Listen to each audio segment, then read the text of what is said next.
1967 में अगर हम लोग देखें तो जो पश्चिम बंगाल का दार्जिलिंग जिला है उसके अंदर एक गांव है नक्सलबाड़ी। वहां पे दो लोग जो हैं चारू मजूमदार और कानू सान्याल, उनके नेतृत्व में एक छोटा सा आंदोलन क्रिएट होता है।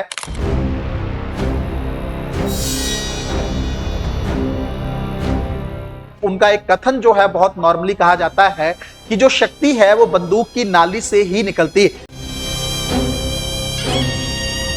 वर्तमान सरकार के बारे में आप जानते हैं, ये नया भारत घर में घुसकर मारता है। डिलाइट आईएएस पर आप सभी का एक बार फिर से बहुत बहुत स्वागत है। तो भारत के गृह मंत्री श्री अमित शाह जी के द्वारा नक्सलवाद को लेकर एक बहुत बड़ी डेडलाइन जो है वो दे दी गई है। उनका कहना यह है कि मार्च 2026 तक नक्सलवाद जो है भारत में अंतिम सांसें गिनेगा। उसके बाद भारत में नक्सलवाद का प्रसार देखने को नहीं मिलेगा। हालांकि यह बहुत बड़ी बात है, उतना आसान सरकार के लिए नहीं होगा, लेकिन वर्तमान सरकार के बारे में आप जानते हैं, ये नया भारत घर में घुसकर मारता है।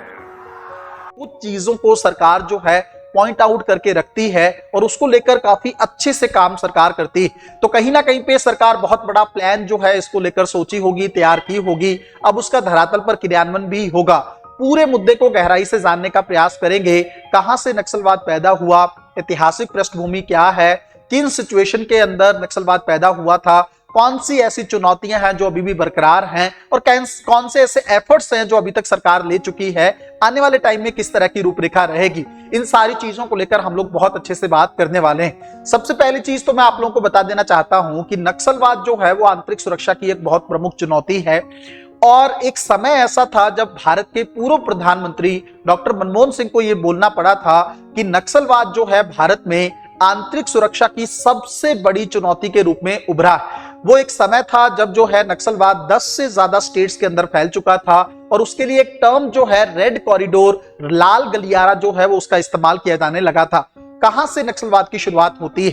1967 में अगर हम लोग देखें तो जो पश्चिम बंगाल का दार्जिलिंग जिला है उसके अंदर एक गांव है नक्सलबाड़ी। वहां पे दो लोग जो है चारू मजूमदार और कानू सान्याल, उनके नेतृत्व में एक छोटा सा आंदोलन क्रिएट होता है।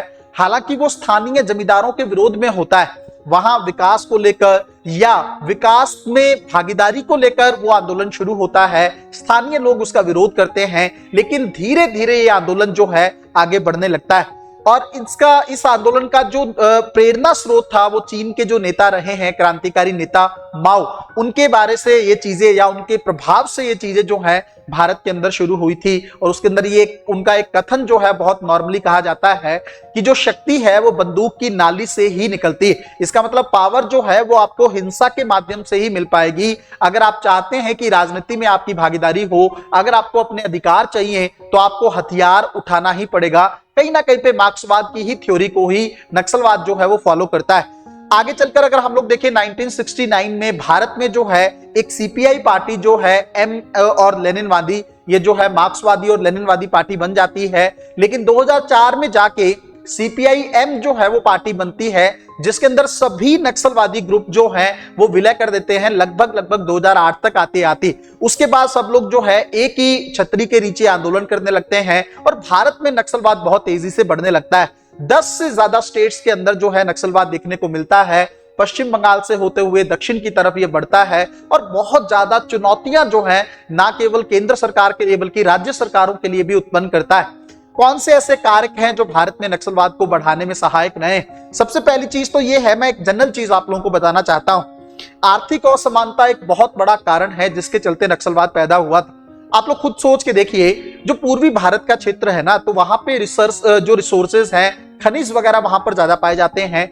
और जब देश आजाद हुआ तो यहाँ के खनिजों का दोहन किया गया और उसके चलते जो है नॉर्थ वाले स्टेट हों या साउथ वाले स्टेट्स हों, उनका डेवलपमेंट देखने को मिला। तो शुरू से ही जो पूर्वी भारत था उसके दिमाग में एक चीज थी कि रिसोर्सेज तो हमारे हैं, लेकिन इन रिसोर्सेज का इस्तेमाल जो है उत्तर और दक्षिण भारत के राज्यों ने किया है, जिसके चलते विकास हमारे यहाँ ना होकर वहां पे हुआ है। तो ये एक विचारधारा बैकअप में काम कर रही थी। इसका मतलब उनको लग रहा था कि उनके साथ जो है भेदभाव किया जा रहा है। ऐसी सिचुएशन में आंदोलन खड़ा होता है और मार्क्सवाद कहीं ना कहीं पे एक बहुत बड़ा रोल प्ले करता है। बहुत आसान भाषा में आप लोग जानते होंगे कि मार्क्सवाद जो है वो ये कहता है कि दो वर्ग हैं, एक अमीर है और एक गरीब है। जब तक जो है गरीब वर्ग हथियार नहीं उठाएगा तब तक अमीर वर्ग उसको सत्ता में आने की कहीं ना कहीं पे कोई रास्ता देगा ही नहीं, या उसको सत्ता में भागीदारी मिल ही नहीं सकती है। इसका मतलब मार्क्सवाद जो है वो हिंसा को प्रमोट करता है और वही नक्सलवाद का प्रेरणा स्रोत है ना। तो सबसे पहला कारण आर्थिक असमानता के चलते उनको लगा हम विकास में पीछे हैं, बाकी स्टेट जो है विकास में बहुत आगे हैं, या केंद्र सरकार जो है बाकी स्टेट्स को ज्यादा सपोर्ट करती है, पूर्वी राज्यों को ज्यादा सपोर्ट नहीं करती। दूसरा अगर कारण अगर हम लोग देखें तो भूमि स्वामित्व को लेकर मुद्दे थे। ऐसा लगता था कि जो नॉर्थ वाले स्टेट हैं उनके पास वहां पर बहुत बड़े बड़े जमींदार हैं, उनके पास बहुत ज्यादा जमीन। बट अगर हम लोग पूर्वी भारत की बात करें तो वहां पर आपको देख के लगेगा कि किसान जो है छोटे हैं, उनके पास ज्यादा जमीन नहीं है, उनके पास लैंड की ऑनरशिप भी ज्यादा देखने को नहीं मिलती। उसके अलावा अगर हम देखें और भी बहुत सारे कारण हैं, जैसे बुनियादी विकास जो है इस क्षेत्र में आपको ज्यादा देखने को नहीं मिलेगा। अगर आप देखेंगे कनेक्टिविटी को लेकर भी ये क्षेत्र पीछे रहता रहा है, या इंफ्रास्ट्रक्चर के पॉइंट ऑफ व्यू से, अवसंरचना के पॉइंट ऑफ व्यू से भी ये क्षेत्र काफी पिछड़ा रहा है उस टाइम पीरियड में। हालांकि अब तो सरकार काफी अच्छे से ध्यान दे रही। अगर आप लोग देखेंगे इसी टाइम पीरियड में उत्तर भारत या उत्तर पश्चिम भारत में हरित क्रांति आती, लेकिन पूर्वी भारत पर ज्यादा ध्यान नहीं दिया जाता है। सरकार के अपने कारण होते हैं हरित क्रांति के, क्योंकि यहाँ पर बड़े जमींदार थे, वो इन्वेस्ट कर सकते थे, यहाँ पर पानी अच्छे से अवेलेबल था, यहाँ की जो भूमि थी वो काफी उपजाऊ थी, इसलिए सरकार ने हरित क्रांति को वहां पे शुरू किया था।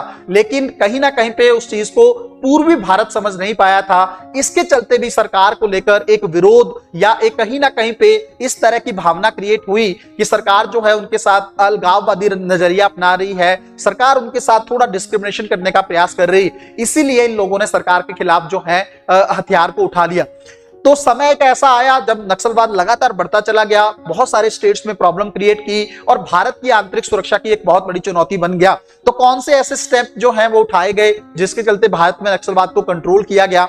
अगर आप देखेंगे तो जैसे 2009-10 के आसपास यहाँ पे एक ऑपरेशन ग्रीन हंट को चलाया गया था, जिसका टारगेट ये था, उद्देश्य ये था कि नक्सलवाद ने जो ढांचा क्रिएट कर रखा है, जिस तरह की जड़ें जमा रखी हैं, उन जड़ों को काटना है। नक्सलवाद का जो ढांचा क्रिएट हो रखा है भारत के अंदर, उसको डिस्ट्रॉय करना है, समाप्त करना है। उसके बाद सरकार ने नक्सल प्रभावित क्षेत्रों में बीएसएफ हो या सीआरपीएफ हो, इस तरह के अर्धसैनिक बलों की तैनाती करना शुरू कर दिया। कई ऑपरेशंस भी जो है चलाए गए, जैसे ऑपरेशन समाधान जो है 2017 में शुरू किया गया था। उसका भी एफर्ट यही था कि उग्रवाद को या नक्सलवाद को बढ़ने से रोका जा सके। हालांकि इसके अंदर बहुत सारे कदम थे, लोकल लोगों को समझाना था, उनको भरोसे में लेना था। इवन बहुत सारे नक्सली जो नेता हैं उनको आत्मसमर्पण के लिए भी प्रेरित करना था। इसके अलावा एक ऑपरेशन जो और भी छत्तीसगढ़ में 2005 के आसपास शुरू किया गया था, जिसको सलवा जुडूम के नाम से जानते हैं। इसका मतलब जो लोकल लोग थे वहां पे, जनजातीय लोग थे इन क्षेत्रों में, उनको हथियार देती थी सरकार और वो नक्सलवाद के खिलाफ वहां पर लड़ते थे। उसका कारण ये था कि लोकल लोग बहुत अच्छे से लोकल कंडीशन को समझते हैं, स्थानीय चीजों को समझते हैं और उस चीज के अकॉर्डिंग अच्छे से डील भी कर सकते हैं। तो कहीं ना कहीं पे बहुत सारे कदम जो है नक्सलवाद को लेकर उठाए गए, लेकिन भारत के अंदर नक्सलवाद उतना ज्यादा कम नहीं हुआ। हालांकि धीरे धीरे नक्सलवाद बहुत कम स्टेट में रह गया है। अभी भी अगर हम लोग देखें तो 3-4 स्टेट हैं जिसके अंदर नक्सलवाद की समस्याएं देखने को मिलती, लेकिन बाकी स्टेट्स के अंदर अब उतना प्रभाव नक्सलवाद का देखने को नहीं मिलता है। लेकिन अटैक जो है वो आज भी कम नहीं हो रहे हैं। अगर आप देखेंगे तो अभी लेटेस्ट जो है 20 मार्च 2025 को छत्तीसगढ़ के बीजापुर में इस तरह की एक मुठभेड़ जो है अर्धसैनिक बलों के साथ हुई थी, जिसके अंदर लगभग 30 नक्सली मारे गए थे। उससे पहले इन लोगों ने जनवरी 2025 में बीजापुर में ही एक बहुत बड़ा हमला किया था, जिसके अंदर जो है डिस्ट्रिक्ट रिजर्व गार्ड के 8 जवान जो है वो शहीद हो गए थे और एक ड्राइवर भी शहीद हो गए थे। तो कहीं ना कहीं पे सरकार काफी तिलमिला गई थी इस मैटर को लेकर कि नक्सलवाद के जो लोग हैं वो अभी भी मानने के लिए तैयार नहीं है। अब जो है हमारे गृह मंत्री जी के द्वारा ये बोल दिया गया है कि मार्च 2026 तक भारत से नक्सलवाद की जड़ें पूरी तरह से समाप्त कर दी जाएंगी। क्योंकि आप लोग बहुत अच्छे से जानते हैं, मैंने कुछ दिन पहले आपको बताया था कि भारत के जो राष्ट्रीय सुरक्षा सलाहकार हैं अजीत डोभाल जी, वो पश्चिम बंगाल गए थे। उन्होंने वहां से ये इनपुट्स दी थी या चीजें दी थी कि बंगाल के अंदर माओवादी नेता बहुत एक्टिव हो चुके हैं। तो कहीं ना कहीं पे जो आसपास के क्षेत्र में चल रहा है, चाहे वो म्यांमार हो चाहे बांग्लादेश हो, उसका फायदा उठाकर जो है भारत में फिर से नक्सलवाद को प्रमोट करने की योजनाएं कई देश बना रहे हैं, चाहे वो पाकिस्तान हो चाहे चीन हो। सरकार जो है इसको काउंटर करने के लिए काफी एक्टिव तरीके से काम कर रही है और एक बहुत अच्छा चैलेंज सरकार ने लिया है कि मार्च 2026 तक भारत से नक्सलवाद को पूरी तरह से समाप्त कर देना है। मिलते हैं अगली वीडियो में, तब तक अपना ध्यान रखें, अपनी पढ़ाई को बहुत अच्छे तरीके से करना है। बहुत बहुत धन्यवाद।